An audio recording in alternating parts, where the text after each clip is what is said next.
Bayangin satu orang yang bisa baca Al-Quran, baca Nietzsche, bikin puisi, main teater, ngekritik Orde Baru, ngekritik reformasi, ngekritik Jokowi dan oposisi sekaligus, tapi malamnya masih nyuapin cucu dan baca zikir pelan-pelan. Ini bukan tokoh rekaan film festival, ini bukan utopia, ini Cak Nun. Dan kalau kamu belum pernah dengar namanya, itu wajar, sebab Cak Nun bukan selebritis agama, bukan produk algoritma, dan jelas Cak Nun bukan komoditas yang bisa diservis tiap musim pemilu. Cak Nun gak pernah ngemis panggung, gak rebutan mikrofon, dan yang paling penting, Cak Nun gak pernah jual Tuhan di toko diskon perpolitikan. Kalau Indonesia ini kapal laut, Cak Nun bukan nahkodanya yang berdiri gagah di atas geladak. Dia justru yang diam-diam nambah lambung kapal pakai tangan kosong, biar rakyat kecil nggak tenggelam duluan. Bukan karena dia kuat, tapi karena dia tahu kalau kapal ini bocor, yang pertama tenggelam bukan pejabat, tapi rakyat yang rumahnya di pinggiran sungai, dan rakyat yang tidur di kolong jembatan. Cak Nun tentu bukan nama baru di publik Indonesia, tapi juga bukan nama lama yang habis masa pakainya. Cak Nun seperti sumur tua di tengah kampung yang pelan-pelan dilupakan, sampai suatu hari listrik padam, air keruh, dan orang baru sadar sumur ini masih menyimpan mata air yang tak pernah gersang. Dan saat orang mulai datang kembali, menimba pelan-pelan, mereka sadar sumur ini bukan cuma tempat ngambil air, tapi juga tempat bertukar kabar, tanya arah, dan menenangkan hati yang goyah. Maka wajar kalau kemudian banyak orang yang memanggilnya dengan nama berbeda.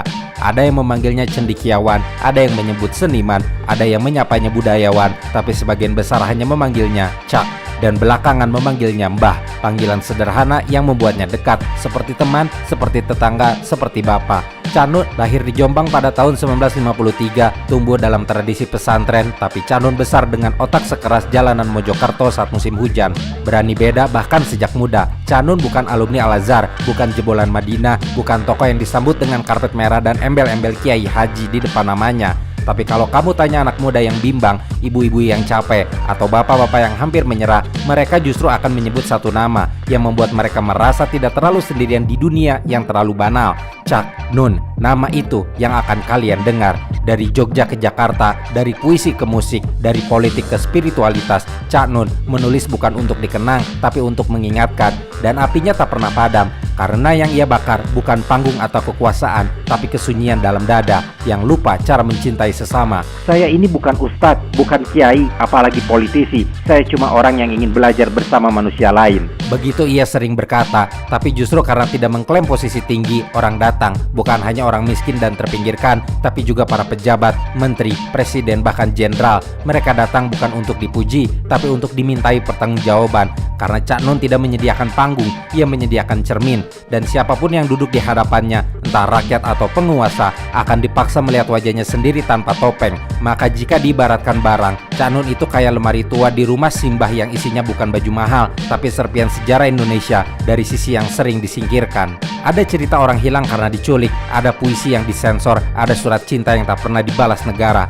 Dan semua itu ia rawat, bukan untuk dikenang, tapi untuk diingat agar tidak diulang. Banyak orang bilang Cak Nun itu abu-abu, terlalu netral, enggak tegas. Tapi barangkali mereka keliru mengira bahwa diam itu pasif, bahwa tidak berpihak itu berarti tidak peduli. Padahal kadang orang duduk di tengah bukan karena bingung memilih, tapi karena dia ingin jadi jembatan, bukan pagar. Dan di negeri yang kelewatan keblinger ini, jadi jembatan itu pekerjaan paling berbahaya. Karena kalau kamu nggak ikut teriak, kamu dicurigai diam-diam berpihak. Dan kalau kamu berusaha mendengar dua sisi, kamu dibilang licik. Tapi Cak Nun tetap di situ, di tengah, ngobrol sama petani, dengerin tukang beca cerita, nonton anak pangamen, lalu diajak diskusi soal keberagaman. Tapi jangan salah, yang datang ketikannya juga bukan cuma rakyat kecil. Kadang menteri datang, kadang jenderal numpang duduk menyimak. Tapi Cak Nun tetap pakai sarung, tetap ngopi dari gelas plastik. Karena bagi Cak Nun, semua orang, besar atau kecil, berhak merasa tidak sendirian di negeri yang terlalu suka menghitung, tapi malas mendengar. Dan di balik tikar yang terlihat sederhana itu, ada satu hal yang diam-diam membuat penguasa resah.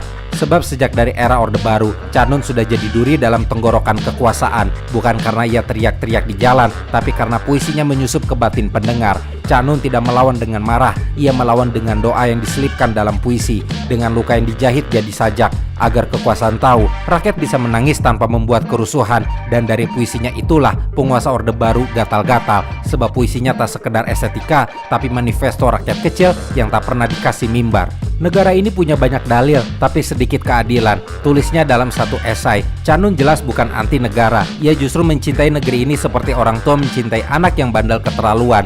Bukan dengan membela setiap kelakuannya, tapi dengan berani bilang, Nah, kamu nyakitin banyak orang dan kamu harus minta maaf. Karena buat Cak Nun, cinta pada tanah air bukan soal hormat bendera setiap Senin pagi, tapi soal berani menunjuk wajah negara dan bilang, yang kamu sakiti itu bukan angka statistik, tapi manusia. Dan kadang, cinta paling tulus justru ditunjukkan dengan menjauh, bukan kabur. Dan ini semua dilakukan biar negara belajar jalan sendiri dan tahu rasanya kesepian setelah mengabaikan rakyatnya sendiri. Maka jangan heran kalau Cak Nun selalu ada di luar lingkar kekuasaan. Tapi jangan salah tafsir, menjauh bukan berarti melawan. Dan tak rebutan kursi bukan berarti anti pada kekuasaan. Karena jika kekuasaan sedang butuh telinga, Cak Nun selalu siap mendengarkan.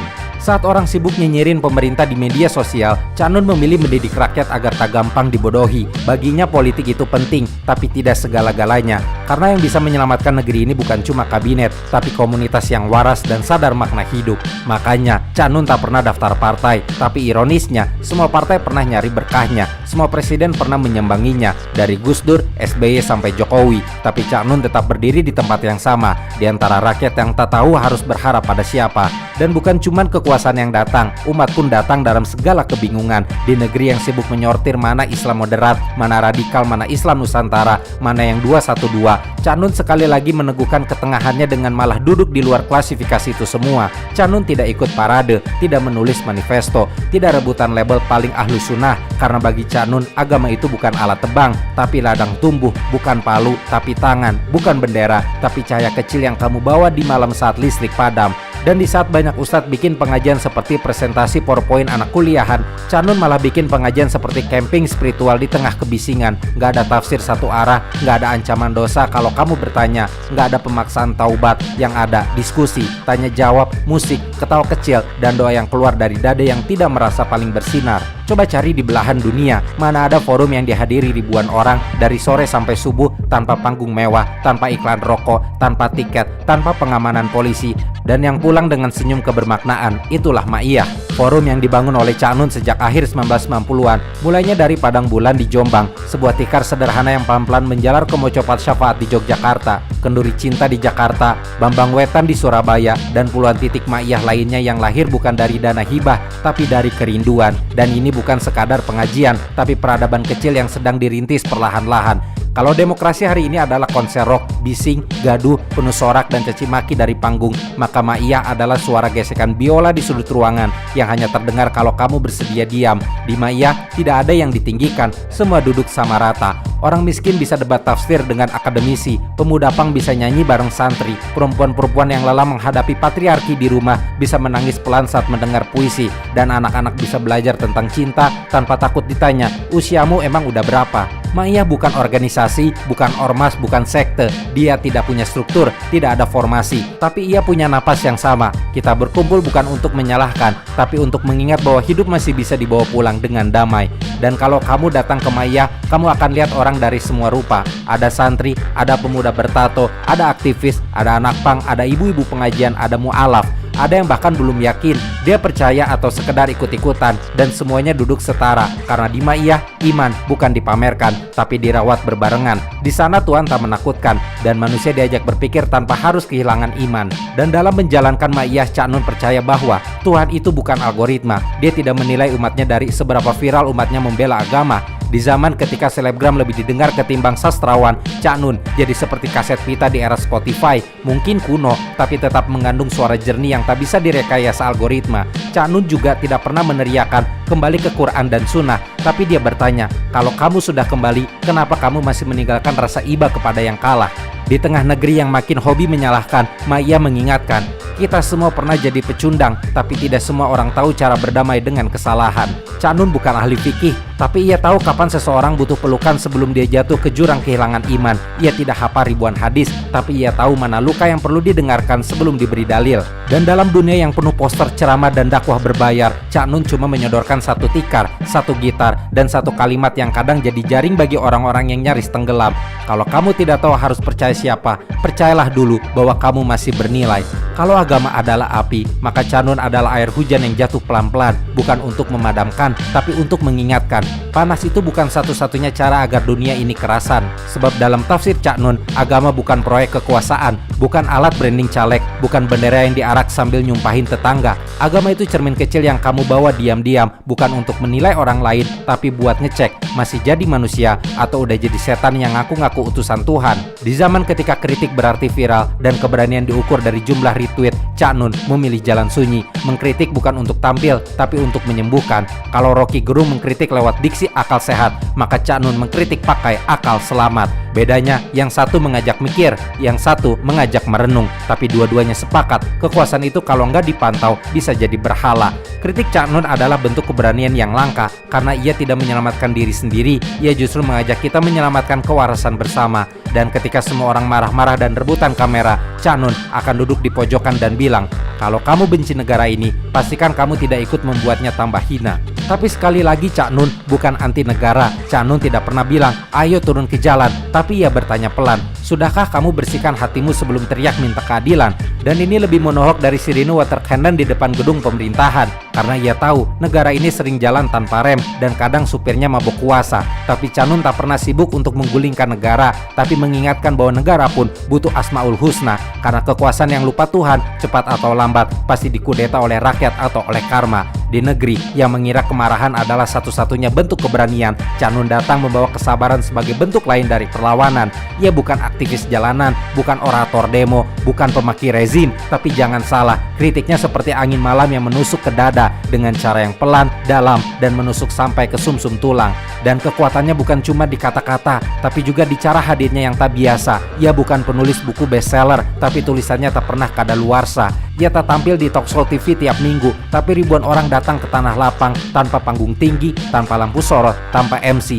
Cak Nun bukan ustadz yang bersabda dari balik mimbar, tapi lebih seperti tukang kayu yang membantu kamu memahami ukuran hidupmu sendiri. Dan kalau banyak tokoh ingin naik ke atas, Cak Nun justru memilih tetap di bawah, di tikar, di gang sempit, di warung kopi pinggir sawah. Karena katanya, dari bawah kamu bisa melihat langit lebih luas. Dan di saat semua orang pengen trending, dia malah sibuk ngajak orang ngending, tenang, lemah lembut. Karena kadang, kata dia, yang ribut belum tentu benar, tapi yang tenang belum tentu kalah. Cak Nun mungkin bukan nabi. Cak Nun mewariskan cara manusia menatap langit tanpa perlu merasa paling tinggi. Dan kalau suatu hari negeri ini makin gaduh, makin terbelah, makin kehabisan empati, maka ingatlah satu kalimat ini yang mungkin tidak membuatmu menang debat, tapi bisa membuatmu menang atas diri sendiri. Jangan cari kebenaran untuk melukai, cari dia untuk menjadi lebih layak dicintai. Begitulah kira-kira cara Cak Nun berbicara, tidak menggurui, tidak menggugat, tidak teriak-teriak soal akhlak, tapi diam-diam menampar keras. Kadang seperti bapak tua yang sedang nyeruput kopi di pos ronda, kadang seperti filsuf Sokrates yang nyamar jadi tukang sol sepatu. Dan mungkin karena alasan-alasan itu, Cak Nun adalah ironi di zaman ini. Ketika semua orang ingin cepat viral, ia malah sibuk menanam warisan yang hanya bisa dirasakan pelan-pelan. Warisan kerendahan hati, warisan kesabaran berpikir, warisan beragama tanpa merasa paling benar. Semua itu ditanamnya pelan-pelan, tanpa panggung, tanpa buzzer, cuma lewat tikar, kopi, dan kata-kata yang diseduh pelan-pelan. Dan kelak ketika Cak Nun sudah tak ada, mungkin kita baru benar-benar sadar. Yang ia tinggalkan bukan buku tebal atau patung peringatan, tapi jejak tikar, tempat kita pernah merasa aman, diajak berpikir tanpa dihakimi, diajak mencintai Tuhan tanpa harus menginjak-injak kemanusiaan. Dan kalau nanti malam terlalu sepi dan hidup terasa berat, ingatlah, ada tikar yang pernah jadi tempatmu tidak pernah merasa sendiri. Sebab di sanalah Cak Nun akan tetap tinggal, di tikar, di kata-kata yang pelan, di malam yang sepi, dan di hati rakyat kecil yang masih percaya bahwa satu kalimat jujur lebih kuat daripada 1 juta kata yang dibayar.